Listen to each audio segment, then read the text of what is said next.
If I were learning Greensleeves today, I would not stop at just one pretty version. In this video, I'm not going over the basic harmony and melody.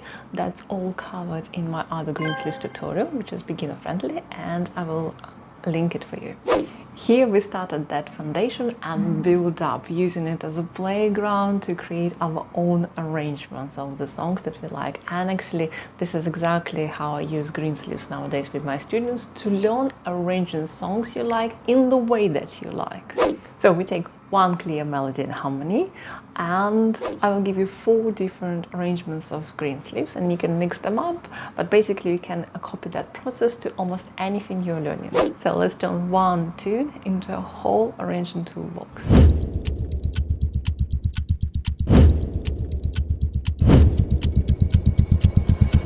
So first one, let's start with simple arpeggios. So this is how it's going to sound like.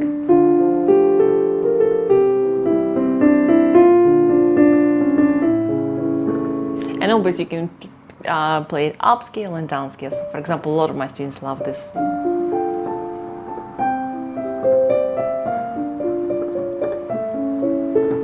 Here it is, lovely, isn't it? So very, very simple arpeggio. So basically we just take our chords, which is, I will remind you, it is D minor, it is C, B flat, and then A. So only the first chord is the minor chord, and it's just the descending progression, the one that I love to call rock progression. Okay, so here it is. D minor, all white keys, C major. You have to know your chords. By the way, if you comment down below the chord guide, I will just send you the free chord guide. So basically, you will start seeing all the chords by the shapes of them. So it just makes it so much easier to learn. Then B flat over here. Don't forget B flat. There is a bound black note, D and F, and then A major. There is a C sharp in between. And this is it. You start with a little bit of an intro in your right hand. That first note goes together, and on the second note, this is where that left hand comes in. And we have a little bit of a pause on that second note, so meaning that there's going to be one more note in your left hand. Next one together.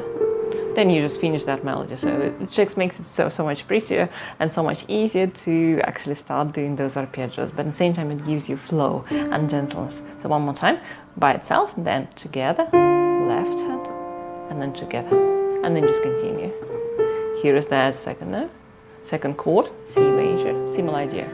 So together, left, together.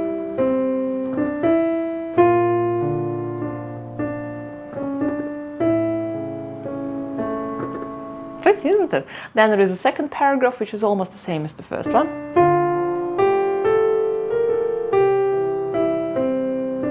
And over here we've got the constant flow of the music, so it's going to be, and we have to change the chords a little bit more quickly. So it's going to be all together. Together, together. See? Simple.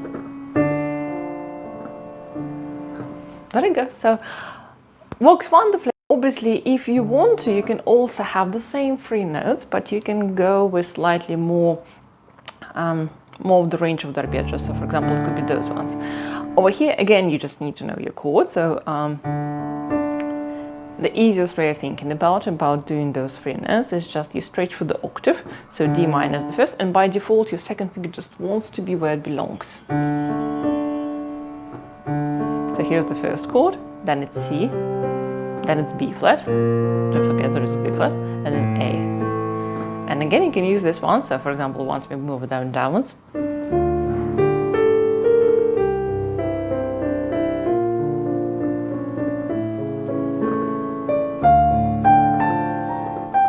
And that brings me to the second arrangement, where you can use long arpeggios.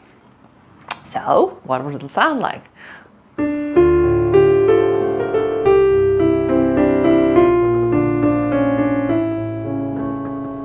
Here it is.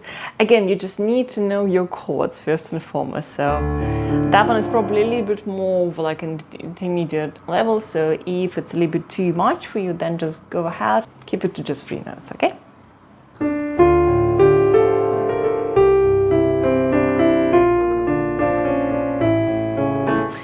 There is a really important rule over here. Once you go to those lower notes, the further down you go on the keyboard, the more you have to stretch the notes apart. There is a reason why, because take a look. If I play that really lovely D minor chord here, it sounds nice, doesn't it? It already starts to fight. And if I try to play it over there, do you see what I'm left with?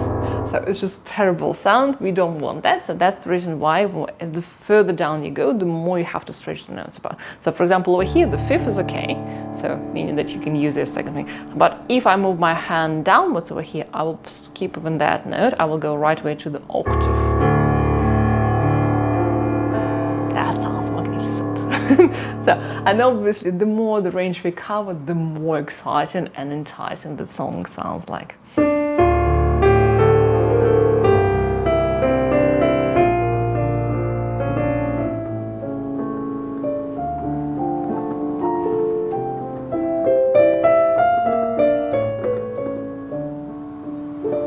To see, you got the idea, yeah?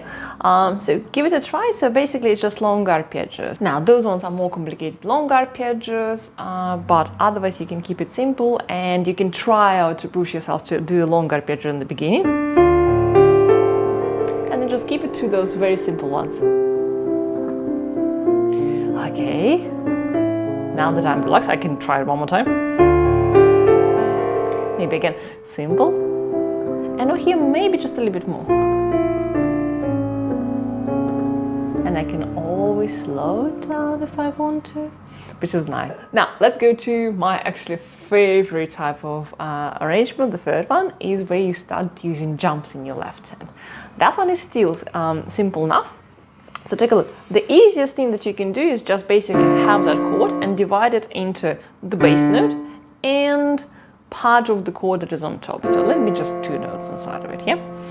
So you can start with this one.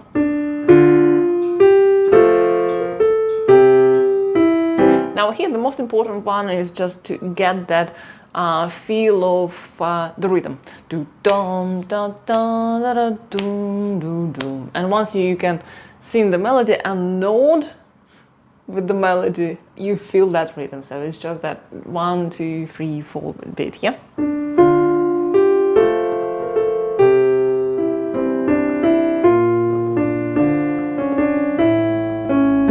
Now I know that sounds simple, so you can again build up. So the next thing over here, try to do longer jumps. This is where I would advise you to go with just single note, single bass, and move it really down scale.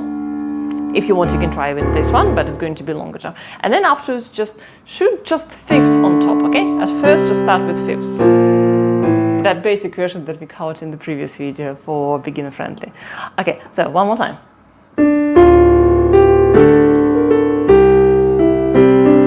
See, it sounds pretty, doesn't it? To be truthful, I really love to use that one for the second part of Greensleeves once we go. Sounds nice. And another thing, again, just building up on top of it. So instead of just one note, one bass note that you can use, you can also do the octave. And again, since we are covering more of the range, it sounds more exciting.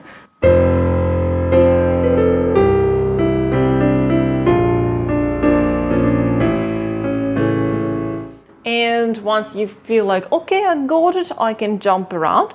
You can also do, after fifths, you can start doing the chords. You can use those ones, or even better if you can use inversions of those chords. But again, once you start seeing those chords, that's the reason why it is essential to get the chords, you will be able to use those inversions. Because once you know that D minor chord, okay, it's just that shape, and I can see it in here, I can see it in here, and then it's not that big of a deal for me to go, okay, this is the inversion, because I literally see, here is my D minor, and I can use this one. Comment chord guide below, and I will give you one for free. That is a really exciting version because you can twist it into some kind of a rock sounding song here.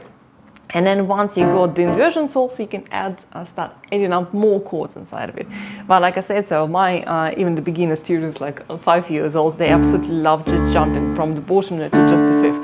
And then once they go to those low notes, especially for that A, we can use actually the very last note. Oh, it just makes it so exciting.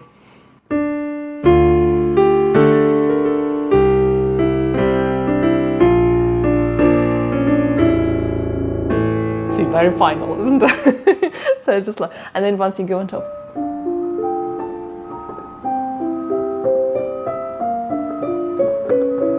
there is that contrast that you can create, and it just makes it so exciting, doesn't it? So far we have covered 3 different arrangements: simple arpeggios, long arpeggios, jumps where you can use that bass note plus the chord on top. And now it brings me to another one that I personally really like, to create some kind of waltz rhythm. In a way, waltz rhythm is when we have the same jumps, only just divided one into 1 is the bass, and then 2, 2, 3 is just those chords on top. See, that creates it. But otherwise it's exactly the same. And again, you can start with just simple chords. So just try it, try it, try it.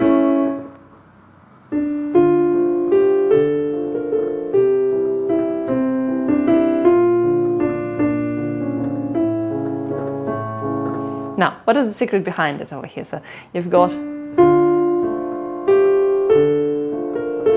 that 1, 2, 3, 1, 2, dun, dun, dun, dun, dun, dun, dun, dun, dun, dun, dun, dun, dun. Generally speaking, waltz is a hard rhythm to grasp because we're used to hearing like 1, 2, 3, 4, 1, 2, 3 for something that is even, and those odd numbers are a little bit harder. But what can you do is, first and foremost, start, if it's harder and you can't get it right away, is first of all just sing the tune for yourself and just start like 1, 2, 3, 1, 2, and then start singing that tune with that dum dum dum dum bum bum bum bum bum bum. Once you get that, start singing the tune and start playing the chords.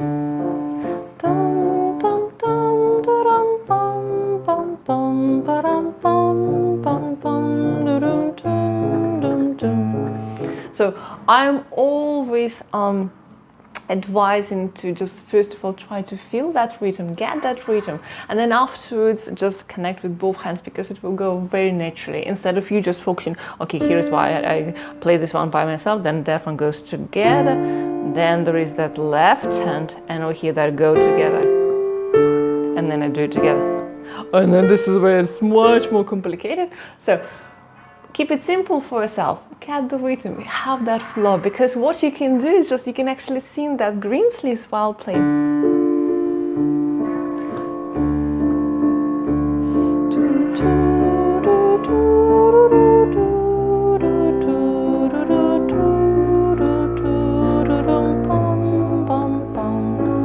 And I think there are some lyrics actually for Greensleeves, so why not sing along? It is. And once it's there, obviously you can start. Another thing over here, you can also start doing, again, longer jumps.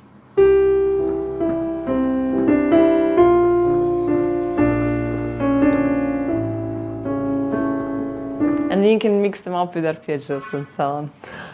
All right? So I hope it was exciting to cover like what we can do. If something isn't unclear, or you want like a more in-depth tutorial on just one of the arrangements in there, so just let me know and I will give it to you.